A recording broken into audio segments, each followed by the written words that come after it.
Hello friends, welcome to Quickfire Numerical Practice Series for GATE 2021. In this tutorial, we'll talk about directivities of antenna arrays. Now please understand, we'll only talk about the formulas that are needed to be committed to memory to solve antenna arrays questions based upon broadside, endfire, and Henson Woodyard endfire arrays. So let's get straight into it. For a broadside array, the directivity is given by 2n d by lambda. Please understand n is the number of elements. For example, if you are given that an antenna array consists of 6 isotropic sources and the distance between all the sources is lambda by 2, so here your n will become 6 and your d will become lambda by 2. Another form of this formula is 1 plus L by D into D by lambda, where L is the total length of the array. And how do you calculate the total length? It is pretty simple, going from one end to the other. So this is the total length, and you know that if you have the value of D, which is the distance between the consecutive elements, so this is n minus 1 into D. So it is pretty simple. If the value of n is pretty large, for example, if you have 100 arrays, you can neglect this one for an approximate calculation, but otherwise this L is dependent upon the distance as n minus 1 into D.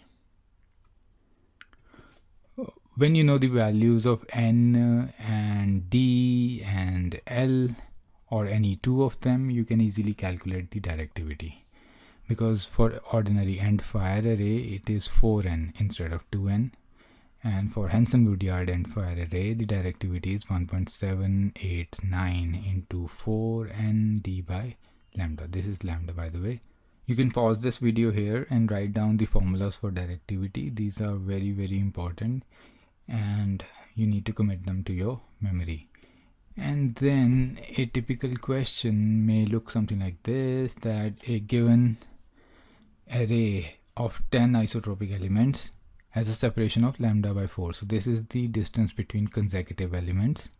You need to find the directivity of the following arrays. So for broadside, the formula is pretty simple, 2n d by lambda. Instead of d, I substitute lambda by 4, and n is 10. Number of elements are 10, so it becomes 5. Now this directivity is a unitless quantity. If you wish to find directivity in decibels, if it is asked in question to find the directivity in decibels, then it is 10 log this directivity. Directivity in decibels is 10 log D. So this becomes 6.99 dB. Let's look this up for ordinary endfire. Again, this becomes 10 log 10, so this is 10 dB. And otherwise directivity was 10 times. And then we have a question something like this. We need to find the maxima which has directivity of 20 dB. The spacing between the elements is lambda by 4 and the length is much greater than the spacing, so L is pretty large. So what you can do is the number of elements can be found using this formula. As you know, for endfire we can find n from here, and directivity is given as 20 dB. So from that 20 dB you can find directivity. The directivity comes out to be 100. 20 dB directive antenna is 100 times directive in terms of the unitless directivity quantity, and n comes out to be 100 as well. Just do the simple calculation, because the distance between the elements is given lambda by 4. This lambda goes away and you get n is equal to 100. So number of elements are 100. So overall length of the array, as I mentioned, was n minus 1 into distance. So this will be